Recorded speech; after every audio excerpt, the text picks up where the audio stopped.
सांगायचंय की जो माझा पे आउट आला 375, पुढची अमाऊंट नाही माहिती मला.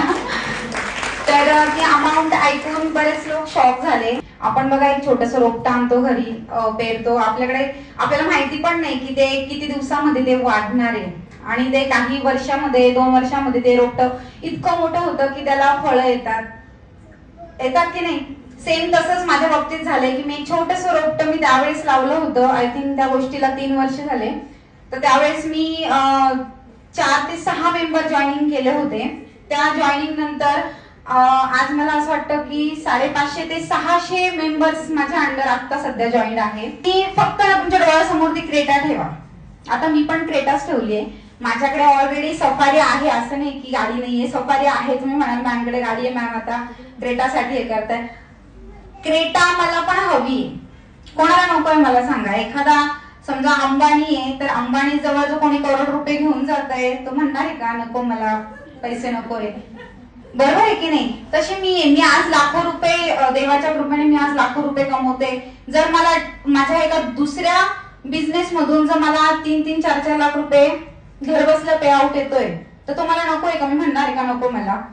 तसंच मला ती गाडी पण पाहिजे आणि मला असं वाटतं ती गाडी मला भेटणारच आहे आणि भेटलीच आहे. मी भेटलीच म्हणणार, मी म्हणणार नाही की मला भेटणार आहे. असं म्हणतो ना की मला ती गोष्ट भेटली आहे, ती तुम्हाला नक्कीच भेटणार आहे. कोणाला असं वाटतं? आपल्या सगळ्यांमध्ये ना एक गोष्ट अशी आहे, त्याला आपण एक मॅग्नेट म्हणू शकतो, बरोबर. मॅग्नेट आहे आपल्यामध्ये, म्हणजे आणि हे प्रत्येकाने ओळखायला हवं की आपल्यामध्ये एक मॅग्नेट आहे की जे आपण कुठलीही गोष्ट आपल्याकडे ओढू शकतो, आकर्षित करू शकतो आणि ही पॉवर सगळ्यांमध्ये.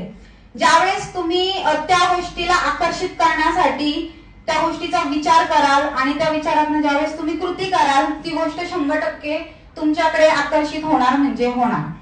म्हणजे हा माझा 19 वर्षांचा अनुभव आहे.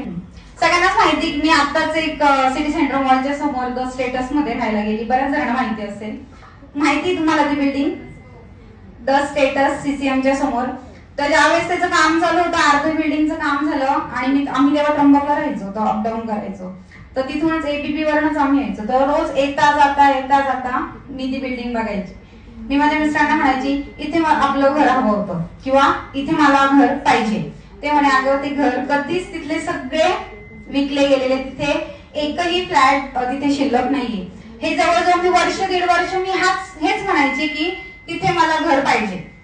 ते म्हणे तिथे नाहीच आहे तर तुला कुठून भेटणार आहे. आणि लिटरली जेव्हा अर्धा काहीतरी पहिला फ्लोअर झाला तेव्हाच ते 20 मजला माझ्यातलं जे मॅग्नेट होतं ना, ते एक दिवस राहुलला फोन आला आणि म्हणे की तुम्ही घर बघताय ना इथे स्टेटस मध्ये, तर 501 ला जे कोणी ज्यांनी घेतलं होतं त्यांना काहीतरी मुंबईला त्यांनी घर घेतलंय, तर त्यांना आता इथे नकोय, त्यांना तिथे जायचंय, ते घ्यायचंय, तर तुम्ही इंटरेस्टेड आहात का. सगळ्यात पहिले मी 501 हा आकडा ऐकला. 501 म्हणजे 6 माझा हा लकी आकडा आहे. मी कुठेही गेली तर मला 6 भेटतच. माझ्या गाड्याचा नंबर सुद्धा 105 आहे. कुठेही गेली तरी 6, कुठल्याही प्रकारचा विचार नाही केला आणि लगेच तो जो जो फ्लॅट होता तो बुक केला. आणि आज म्हणजे माझं सांगण्याचा तुम्हाला उद्देश हा आहे की माझ्यातलं जे मॅग्नेट होतं ते मी बरोबर माझ्याकडे आकर्षित केलं. कुठलीही गोष्ट असेल, तुम्ही हाच विचार करा की मला क्रेटापर्यंत पोहोचायचं आणि क्रेटाने मला क्रेटाच्याही पुढे अजून काही त्यांच्या काही असतील, काही ऑफर्स निघणार असतील, काय असेल तर तिथपर्यंत मला पोहोचायचंय. साईड बिझनेस हा असणं खूप गरजेचं आहे. एका बिझनेसवर कोणाचंच चालणार नाही, कारण कुठलाही बिझनेस हा असा आहे की त्याच्यामध्ये चढ उतार येत असतो. म्हणून तुमच्याकडे 2 ते 3 बिझनेस असणं खूप गरजेचं आहे. आणि डीएसआर सारखा बिझनेस मी खूप साऱ्या कंपन्या बघितल्या एवढ्या 3 वर्षामध्ये की आल्या आणि गेल्या. खूप साऱ्या कंपन्या बघितल्या, पण डीएसआर एकमेव कंपनी अशी आता ते एकदम याच्याने फ्लो मध्ये आता आलेले आहे. आणि डीएसआर मध्ये खूप मोठे लोक जॉईन झाले आणि खूप छान वाटतंय की माझ्या खूप साऱ्या स्टुडंट डीएसआर मध्ये जॉईन झालेले आहे.